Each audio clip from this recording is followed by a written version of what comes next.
ሰላም እንዴናችሁ በያላችሁ በጥል ነገር ስላው ነው አሸና እንዲያላችሁ ሞኝላችሁ አለ በሰጭ ስትጎንዶሉ ማለት ላይክ እና ሼር ያደርጋችሁ ሐሳቦቻችሁ ለብዙዎች አካውሎ ለዚህም ኮልቪ አመሰግናችኋለሁ።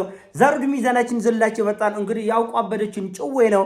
በፖለቲካው ዓለም እንግዲህ ይሄ አውቋበድነት አልፎ ይጠቅማል። አንዳንዶቹ ግን በቋሚነት ከአመት እስከ አመት አውቋበድ ለመሆን የሚሞክሩ አለ። እንግዲህ በ16ኛው መቶ ክፍለ ዘመን እውቅ የፖለቲካ ጸሐፊ የነበረው ኒኮላይ ማኪያቬሊ ይሄን ጽንሰ ሐሳብ ከሚያራምዱ ሰዎች አንደኛው ነው። እንግዲህ ኒኮላይ ማኪያቬሊ ከሚያራምዱ ጽንሰ ሐሳብ አንደኛው ምንድነው? አልፎ አውቋበድ መምሰል በፖለቲካ ውስጥ ትልቅ ቁማር ትልቅ ጥበብ ነው ይላል። ይሄንን ደግሞ 37ኛው የአሜሪካው ፕሬዝዳንት ሪቻርድ ኒክሰን ተጠቅመውታል። አውቋበድ መሆን አውቋበድ ታስፈራራለህ ሰውን ልክ እንደ እብድ ወደ ኋላ እንደማይል። አሁን እብድ አይታችሁ ከሆነ በመንገድም በሰፈርም ቤትም አካባቢ ይተፋባሃል፣ ድንጋይ ወረውርብሃል፣ ይሰድብሃል፣ ያንጓጥጣሃል። የአገር መሪ ሆነው ማድማን ቲዮሪ የሚከተላሉ። የእብድ ሰው ቲዮሪ እንደ እብድ ነው የሚሆኑት። ትንሽ ትልቅ አይሉም። ለምሳሌ ዶናልድ ትራምፕ አይተው ከሆነ በአደባባይ ሴቶችን ሲያንጓጥጥ ነበር። ከምርጫው በፊት ጭምር ጥቁሮችን ይሰድብ ነበር፣ ያንጓጥጥ ነበር። እንኳን ተራውን ጥቁር ህዝብ ቀርቶ ራሱ ባራክ ኦባማ የአሜሪካን ፕሬዚዳንት ባራክ ኦባማ እንደ ዝንጀሮ አድርገው ሲያላግጥ ነበር። ይሄን ሁሉ ተሳድቦ አረ ይሄ እኮ ነውር ነው ይቅርታ ጠይቅ ስል አጠይቅ። ይሄ ምን ይመስላል? አውቆበድነት ነው።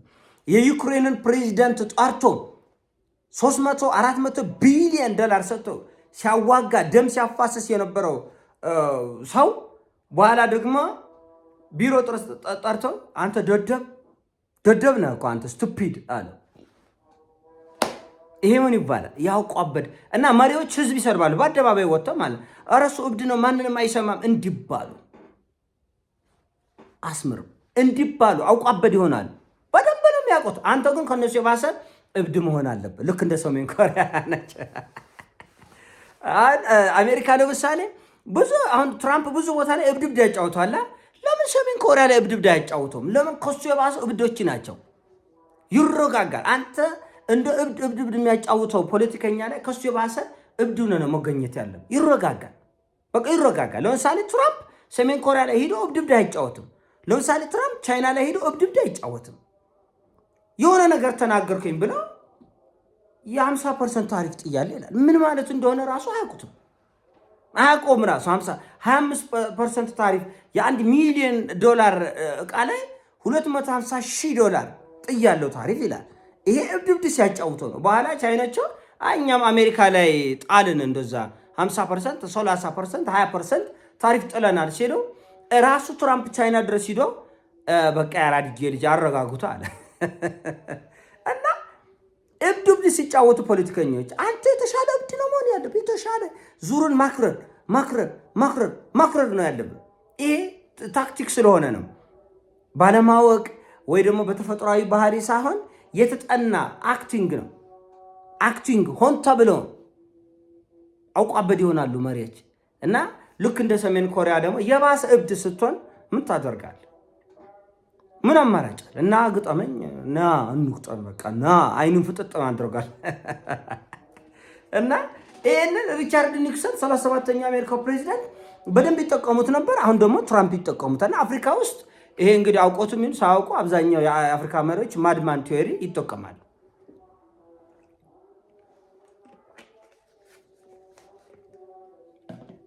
የሰው ስጋ ይበላሉ ምናምን ባሉ መሪዎች ሰምታችሁ ታውቃላችሁ አፍሪካ ውስጥ። እና በቃ እንደዚህ በጣም ገና ስማቸው ሲጠራ የሚያንቀጠቅጡ መሪዎች አሉ አፍሪካ ውስጥ። ይሄ ምንድን ነው? ማድማን ቲዮሪ ነው። አውቋበድ ናቸው። እና ልክ እንደ እብድ ያጫውታቸዋል። ኒኮላይ ማኪያቬሊ አልፎ ነው የሚለው በሀገራዊ ጥቅም በልዕልና በሉዓላዊነት በምናምን ሲመጣ አለ ቦታ በጣም በተመረጠ ቦታ ነው የሚለው። አሁን ግን በቋሚነት ከዓመት እስከ ዓመት አውቋበድ መሆን የሚፈልግ አውቋበድ ከዓመት እስከ ዓመት ማለት ነው። ግን ውጤታማ አያደርግም። ለምን? መናቅ ይመጣል። ዝም ብለህ ከዓመት እስከ ዓመት ብለህ የመጣልን የምትቀባጥር የምትዘላብድ ዛሬ ያልከውን ነገ የማትደግም ምን አይሆንም። እንደዛ ደግሞ መናቅ ይመጣል። ስለዚህ ይሄ ቲዮሪ በጣም በሚያሳፍር ሁኔታ በ21ኛው መቶ ክፍለ ዘመን ማድማን ቲዮሪ የእብድ ሰው ቲዮሪ እንደ ትልቅ ጽንሰ ሐሳብ መሪዎች ሲከተሉት ማየት ያሳፍራል።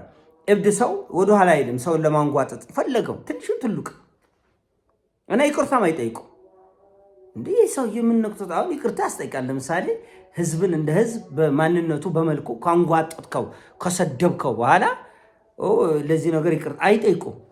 ለምን እብድ ነው እንድትሏቸው ነው የሚፈልጉት። ፐርፐዝሊ እብድ መስለው ነው መታየት የሚፈልጉት። ግን የሀገር መሪ ነው። በጣም የሚያስደንቅ እና ይሰራል። በአንደኛው መቶ ክፍለ በደንብ ነው የሚሰራው። አያውቅም። እና ለምሳሌ አሁን ህወሓቶቹ አክት ሲያደርጉት የነበረው እንደ እብድ ነው። እንደ እብድ በቃ ይሄ ምንድን ነው? ፖለቲካ። አንተ ደግሞ ከነሱ የባሰ እብድ መሆን አለ። እነሱ ደግሞ አንተ ከአንተ ባሰ እብድ ደግሞ አንተም ጨምርና በጣም እብድ ይረጋጋል። እንዳልኩ ለምሳሌ አሜሪካ ፓኪስታን ጋር ሂዳ የእብድ ሰው ማድማን ቲዮሪ አትከተልም። ለምን? ከነሱ የባሰ እብድ ናቸው ፓኪስታኖቹ። ሰሜን ኮሪያ ጋር ለምሳሌ የትኛውም የዓለም ሀገር መሪ እንኳን እንደ እብድ ሰው ቀርቶ እንደ ጤናማ ሰውም አፕሮች አያደርጋቸውም። በሩቁ ነው። ራሽያ ጋር እንደዚህ አይነት ጭዌ የለም ታውቃለህ። እንኳን ማድማን ቲዮሪ የእብድ ሰው ጭዌ ተከትለ ቀርቶ በጤናማ ሰው ብትጠጋቸው እነሱ ካንተ የባሰ እብድ ናቸው። ማንንም አይሰሙ። ማንንም አሁን ትራምፕ እኮ መርከብ ያግታል፣ ይዞርፋል። እንደምታዩት ነው። በቃ የቬንዙዌላን ዘርፋል፣ የኢራንን ዘርፋል፣ የራሽያን ዘርፋል። እንደ እብድ ሰው የእሱ አይደለም ያውቃል። ዓለም አቀፍ ህግ አይደለም። የዓለም አቀፍ ተቋማትን ይሰልባል። ወጥቻለሁ፣ ከተባበሩት መንግስታት ከዓለም የጤና ድርጅት ወጥቻለሁ፣ ከዚህም ወጥቻለሁ። ከኔቶ ጋርም እንደ እብድ ነው። አስቡ እንግዲህ ኔቶን ፈንድ አልሰጥም፣ ኔቶ ጎደሎ ይግባ ይላል። መልሶ ከኔቶ ጋር ይቀላቀላል። እኔ ግሪንላንድን ወስዳለሁ ይላል። እኔ ካናዳን ወስዳለሁ ይላል። እኔ ኮሌን ወስዳለሁ ይላል። እብድ ነው እንዴ ትላል። ግን እሱ ምንድና ያቺ ድራማ ነች። አንተ ትታወካለህ። በቃ ከነሱ በታች ስትሆን ትታወካለህ። ከነሱ በላይ እብድ ስትሆን ይረጋጋል። ቻይና ጋር ማንም ማድማን ቲዮሪ የእብድ ሰው ጭዌ ይዞ አይሄድም። ለምን? አይሰማም። ለእነሱም አይሰሙም። ካንተ የባሰ እብድ ናቸው። ስለዚህ አሁን ቀጣያ ደግሞ ኢራን ላይ እንደ እብድ ነው የሚሰራው ሰውዬ። ግን እነሱ ከሱ የባሱ እብዶች ናቸው። ከሱ የባሱ እብዶች አይታችሁታል። በ12ቱ ቀን ጦርነትን ወደ ፌዝ፣ ወደ ልጆች ጨዋታ፣ ወደ እቃቃ የቀየሩ ኢራኖች ናቸው። ሲቀልዱ ነበር። ትዊተር ላይ ያሾፋሉ፣ ያለግጣሉ። አሁን እኮ ትዊተር እኮ ሲመራው እኮ የኢራን ከፍተኛ ባለስልጣናት ትዊተር ኦፊሻል ትዊተር አካውንታቸውን አጠፋ ማለት ኦፊሻል ይሁን አይሁን የነሱ አይሁን እንዳይታወቅ እቺ የራይት ምልክት አለች አይደል? እንደዚህ ሰማያዊ እንትን ላይ ቬሪፋይድ የምትለዋል ቬሪፋይ እንዳይሆን አደረገ። የነሱ ይሁን አይሁን ሰው እንዳይለይ እንዳይኮተል። ለምን ማላገጥ ይጀምራል? አሁን ኢራኖች ለምሳሌ አጭር ምሳሌ ልንገራቸው። የእብድ ማድማን ቲዮሪ ሲኮተል የእብድ ሰው ቲዮሪ ሲኮተል ኢራኖች ምን አደረገው? 5000 መቃብር ቆፈሩ። 5000 ምንድን ነው? ገና ጦርነት አልተጀመረም። አሁን አየህ፣ እነሱም እብድ ያጫውታቸዋል። በዛ በኩል ያለውን አጫዋወት አውቀውታል፣ አሰላለፉን አውቀውታል። ስለዚህ እነሱም አሰላለፋቸውን አስተካከሉ እና ይሄ በደንብ ማወቅ ማስመር ያስፈልጋል። እንዲህ ያለ ቲዮሪ አለ በዓለም ደረጃ፣ እንዲህ ያለች ቁማር አለች፣ እንዲህ ያለች ያውቋበድነት ጭው የሚጫወቷል እና ግን የትም አይደርሱ። እንደ አጋጣሚ ሆኖ እንዲህ ያለ ቁማር እንዲህ ያለ አካሄድ ምንም አያመጣም። እንዳልኳቸው ለምስኪኖቹ ለፈሪዎቹ ብዙ ችግር ብዙ ጦስ። ጦርነቱ ሳይጀመር ያበቃል። ንግግሩም ክርክሩም ሳይጀመር ውይይቱም ሳይጀመር ያበቃል። ምርጫም ሳይጀመር ያበቃል።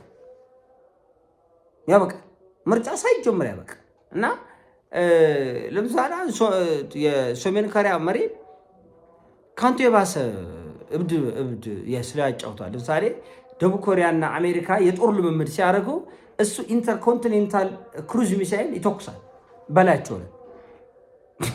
ሽንት ቤት ባሎን አድርጎ እኮ ከሰሜን ኮሪያ አንስቶ ሽንት ቤት አስበው፣ ሽንት ቤት ቆሻሻ የሚያክል ነገር ተሞልቶ ሂዶ ደቡብ ኮሪያ ላይ እንዲፈስ ያደርጋል። ምንድን ነው ይሄ? የእብድ ሰው ጭዌ አቋብድነት ነው። ምንም ማያመጣ እኮ እብድ ነው መሪ ነው እንድትባል ነው። በእርግጥም ሰሜን ኮሪያኖች እብዶች ናቸው። ምንም የታወቀ ነው። ማንም ደፍሮ እነሱ ጋር ቀልድም ቁም ነገርም አይመችም። እና ይሄ ቲዮሪ ይሰራል፣ ሲበዛ ግን ያስንቃል ለማለት ነው። ይሄን ሀሳብ ነው። ጅሞቻችን ላይ ቃርግ ሼር አድርገው። ወዳቻለሁ። ፒስ